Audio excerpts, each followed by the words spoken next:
പ്രത്യേകിച്ച് സാമ്പത്തിക മേഖലകളിൽ തടസ്സങ്ങളുള്ളവർ ഇപ്പോൾ സമർപ്പിച്ച് പ്രാർത്ഥിക്കുക.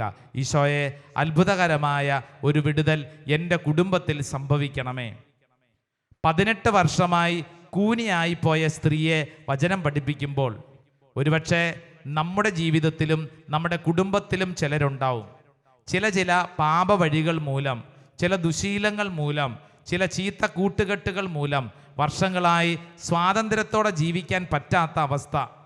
മദ്യപാനത്തിൻ്റെ ആവാം, മയക്കുമരുന്നിൻ്റെ ആവാം, മൊബൈൽ ഫോണിൻ്റെ ദുരുപയോഗമാവാം, തെറ്റായ സ്നേഹബന്ധങ്ങളാവാം. ചില മേഖലകളിൽ ഇപ്പോൾ അനുഭവപ്പെടുന്ന അപ്രകാരമുള്ള വർഷങ്ങളായിട്ടുള്ള സ്വാതന്ത്ര്യത്തെ നശിപ്പിക്കുന്ന സകല തടസ്സങ്ങൾ സമർപ്പിച്ച് പ്രാർത്ഥിക്കുക. 2 കരങ്ങൾ സ്വർഗത്തിലേക്ക് നന്നായിട്ട് ഉയർത്തിപ്പിടിച്ച് ഈ ശുശ്രൂഷ സമയത്ത്, ഓ ദൈവത്തിൻ്റെ ആത്മാവേ, അത്ഭുതകരമായ ശക്തി ദൈവജനത്തിലേക്ക് വെളിപ്പെടട്ടെ. കാലങ്ങളായിട്ടുള്ള സകല തടസ്സങ്ങളും കർത്താവെ എടുത്തു മാറ്റണമേ. വിശ്വസിച്ച് പ്രാർത്ഥിക്കുന്നു. പ്രത്യേകിച്ച് നിരാശ, ദുഃഖം അനേകരുടെ തലയ്ക്കകത്ത് കടന്നു വന്നിട്ടുണ്ട്. ആ മേഖലകളെ ബന്ധിച്ച് പ്രാർത്ഥിക്കുകയാണ്.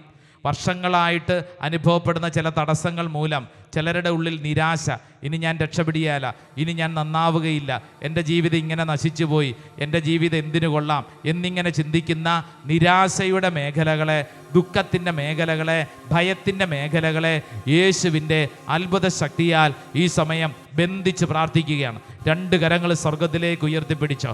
ദൈവമേ, ഇപ്പോൾ ഞങ്ങൾ പ്രാർത്ഥിക്കുന്നു. കാൽവരി മലയിൽ ഞങ്ങൾക്ക് വേണ്ടി കുരിശിൽ മരിച്ച യേശുവേ, കുരിശിൻ്റെ ശക്തിയാൽ, തിരുരക്തത്തിൻ്റെ ശക്തിയാൽ, യേശുവേ നിന്റെ നാമത്തിൻ്റെ മഹത്വത്താൽ ഇപ്പോൾ പ്രാർത്ഥിക്കുന്ന ദൈവജനത്തിൻ്റെ മേലുള്ള സകല തടസ്സങ്ങളും എടുത്തു മാറ്റി ഒരു പുതിയ അഭിഷേകം, ഒരു പുതിയ ശക്തി ദൈവജനത്തിലേക്ക് ചൊരിയപ്പെടുവാൻ കരങ്ങൾ ഉയർത്തി, സ്വരമുയർത്തി, നാവ് തുറന്ന് ദൈവജനം യേശുവേ എന്ന് വിളിച്ച് പ്രാർത്ഥിക്കട്ടെ.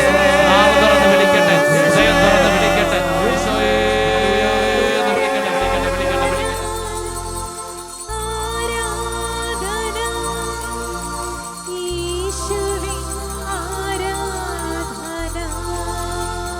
ആരാധന ആരാധന